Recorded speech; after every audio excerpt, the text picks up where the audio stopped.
CPM പറയുന്നത് എന്താണ്? ഭൂരിപക്ഷ ഏകീകരണം തങ്ങൾക്ക് അനുകൂലമാണ് എന്നാണ്. അതിനുള്ള സാധ്യത വളരെ വളരെ കുറവാണ്. എന്ന് മാത്രമല്ല, CPM-കാർ ഇപ്പോൾ CPM-നാണ് വോട്ട് ചെയ്തത് എന്ന് പറഞ്ഞാൽ പോലും അവർ ഉള്ളിൻ്റെ ഉള്ളിൽ CPM-നാകണമെന്നില്ല. ഒരു സംശയവും വേണ്ട, പരാജയം CPM പൂർണ്ണമായി വിലയിരുത്തി കഴിഞ്ഞു. നമസ്കാരം. തെരഞ്ഞെടുപ്പ് ഫലം അറിയാൻ ഇനി മണിക്കൂറുകൾ മാത്രമാണ് ബാക്കിയുള്ളത്. കേരളം ആകാംക്ഷയോടുകൂടി ആ മണിക്കൂറുകൾക്കായി കാത്തിരിക്കുമ്പോൾ ഏകദേശം പരാജയം ഉറപ്പിച്ചു കഴിഞ്ഞ മട്ടിലാണ് LDF. മൂന്നാം വട്ടവും അധികാരത്തിൽ വരുമെന്നൊക്കെ ഇപ്പോഴും ആവർത്തിച്ച് പറയുന്നുണ്ടെങ്കിലും തോൽവി എന്നുള്ള യാഥാർത്ഥ്യം അവർ ഉൾക്കൊണ്ടു. പക്ഷേ ഇപ്പോൾ ഒരു ന്യായീകരണം വന്നിട്ടുണ്ട്. ഏകദേശം 50 സീറ്റുകളിൽ ന്യൂനപക്ഷ ഏകീകരണം നടന്നിട്ടുണ്ട് എന്നുള്ള തരത്തിലുള്ള ഒരു ന്യായം ഇപ്പോൾ തന്നെ ക്യാപ്സൂൾ ഇപ്പോൾ തന്നെ വന്നിട്ടുണ്ട്. അപ്പോൾ അതൊരു മുൻകൂർ ജാമ്യം എടുക്കില്ലല്ലേ? അതായത് നമ്മുടെ 2021 തെരഞ്ഞെടുപ്പ് മുമ്പ് നടന്ന സംഭവവികാസങ്ങൾ വിശേഷിച്ച് നോക്കി എന്തായിരുന്നു സംഭവിച്ചത്?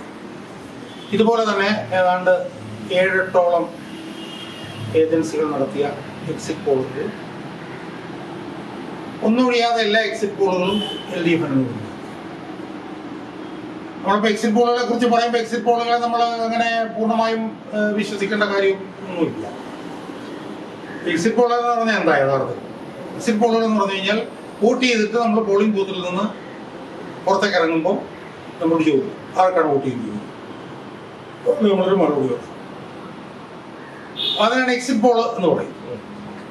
പക്ഷേ എക്സിറ്റ് പോളിലൊക്കെ ഉള്ള വലിയ പരിമിതികൾ എന്ന് പറയുന്നത്, ഒന്ന്, എക്സിറ്റ് പോളുകൾ നിങ്ങൾ ചെയ്തു എന്ന് പറയുമ്പോഴും അത് എത്ര പേരിലാണ് ചെയ്തത്, അത് ഏതൊക്കെ വിഭാഗങ്ങളിൽ നിന്ന് ചെയ്തു, അത് സ്ത്രീകളിൽ നിന്ന് എത്ര ചെയ്തു, പുരുഷന്മാരിൽ നിന്ന് എത്ര ചെയ്തു, ഇതിന്റെ കണക്കുകളും കാര്യങ്ങളും വെച്ചാൽ ഇതിൻ്റെ ഒരു രീതിശാസ്ത്രം, ഇതിൻ്റെ ഒരു മെത്തഡോളജി എന്താണെന്ന് ഒരു എക്സിറ്റ് പോൾ നമ്മളോട് പറയുന്നത്. ഓരോ എക്സിറ്റ് പോളും എന്നൊക്കെ പറയുന്നത് ഇത്ര സീറ്റ് കിട്ടും ഇത്ര സീറ്റ് കിട്ടും എന്ന് മാത്രമാണ്.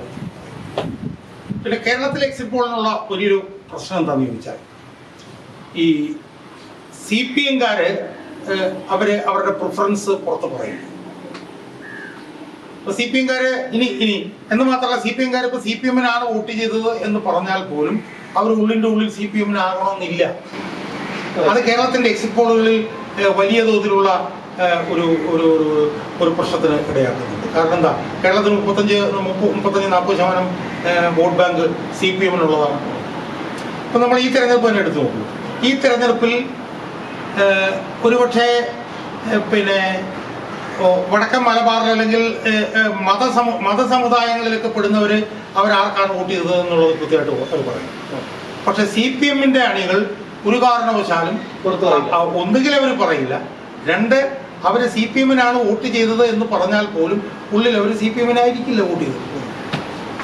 കാരണം അവർ പുറത്ത് ഐഡന്റിഫൈ ചെയ്യപ്പെടാൻ അവർ ആഗ്രഹിക്കുന്നില്ല. അപ്പൊ അതുകൊണ്ട് തന്നെ കേരളത്തിലെ എക്സിറ്റ് പോളുകളെ ആ നിലയിൽ നമുക്ക് വിശ്വസിക്കാൻ കഴിയില്ല. പക്ഷെ ആ നിലയിൽ വിശ്വസിക്കാൻ കഴിയില്ല എന്ന് പറയുമ്പോഴും CPM-ന്റെ അണികളുടെ അഭിപ്രായങ്ങൾ മാറ്റിവെച്ചിട്ടാണ് ഈ എക്സിറ്റ് പോളുകളെല്ലാം വന്നിട്ടുള്ളതെന്ന് നമ്മൾ കാണണം. അപ്പൊ CPM-ന്റെ റാങ്ക് ആൻഡ് ഫയലിന്റെ അഭിപ്രായങ്ങൾ മാറ്റിവെച്ചതിന് ശേഷവും 8 എക്സിറ്റ് പോളുകളും UDF-ന് അനുകൂലമാണ് എങ്കിൽ അത് വലിയ തോതിൽ UDF-ന് അനുകൂലമായിരിക്കും. കാരണം വെച്ചാൽ CPM-ന്റെ വോട്ട് ബാങ്കിന്റെ പ്രിഫറൻസ് അതിനകത്ത് വരുന്നില്ല.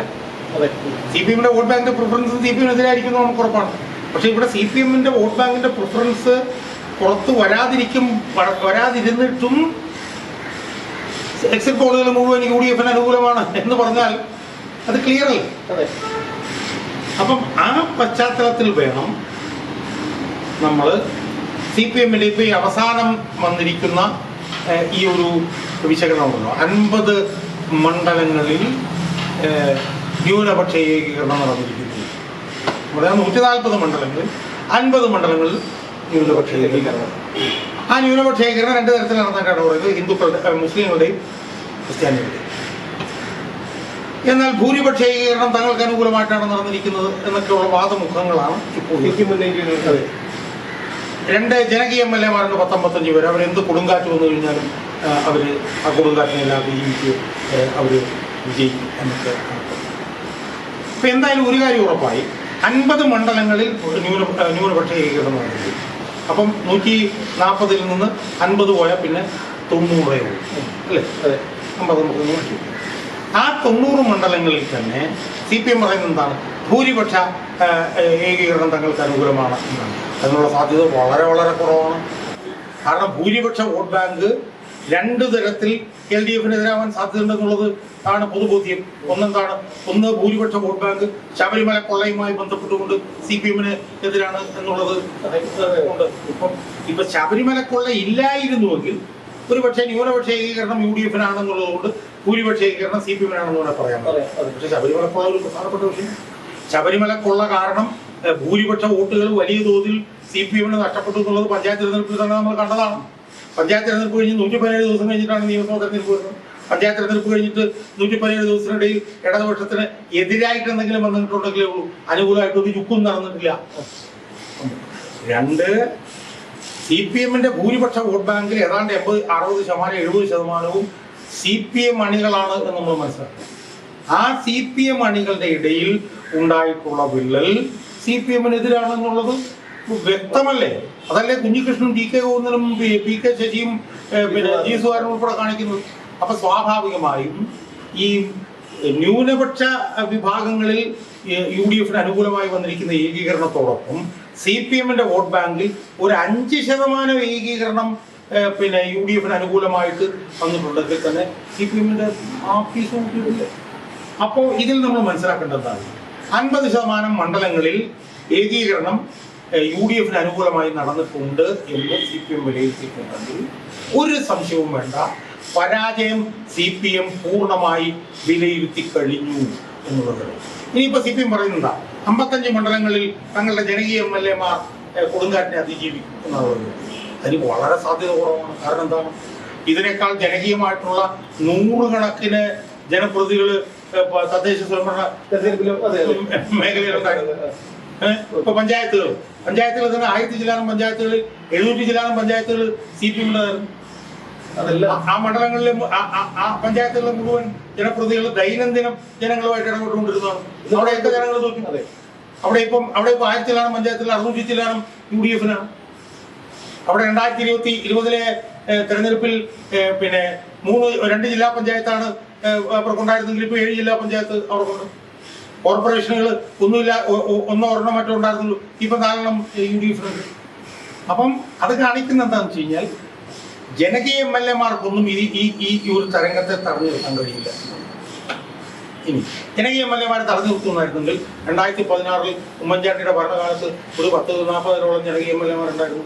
എന്നോട് തന്നെ ഉമ്മൻചാണ്ടി സാർ പറഞ്ഞാണ്, സാധാരണ എന്ത് കൊടുങ്കാറ്റ് വന്നാലും ഈ ജനകീയ MLA-മാരെ അവിടെ ജയിക്കും പറഞ്ഞിട്ട് മണ്ഡലങ്ങൾ എന്നെ കാണിച്ചത്. പക്ഷെ അവിടെ K ബാബു എന്നൊരു ഒറ്റ ആള് മാത്രമാണ് അവിടെ ജയിച്ചത്. ബാക്കിയുള്ള ജനകീയ MLA-മാരെ കാരണം ഈ ജനകീയ MLA-മാരുടെ ജനകീയതയ്ക്ക് അപ്പുറത്ത് ഭരണവിരുദ്ധ തരംഗം, പിണറായി വിരുദ്ധ തരംഗം, ശബരിമല കൊള്ള, മുസ്ലിം ലീഗ് ഏകീകരണം, ക്രിസ്ത്യൻ ഏകീകരണം എല്ലാം നടക്കുന്നു വരുമ്പോൾ ഒരു ജനകീയ MLA ജയിക്കില്ല.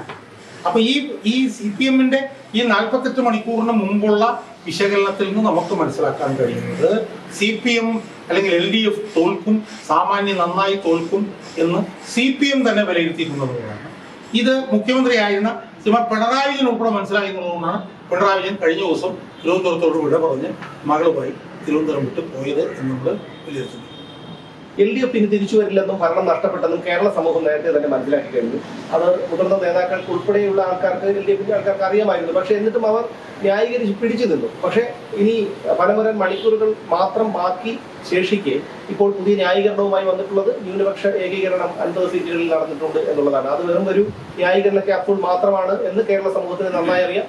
എന്തായാലും ഇനി മണിക്കൂറുകൾ മാത്രമേ ഉള്ളൂ ഈ ഫലം അറിയാൻ. അതുവരെ കാത്തിരിക്കാം.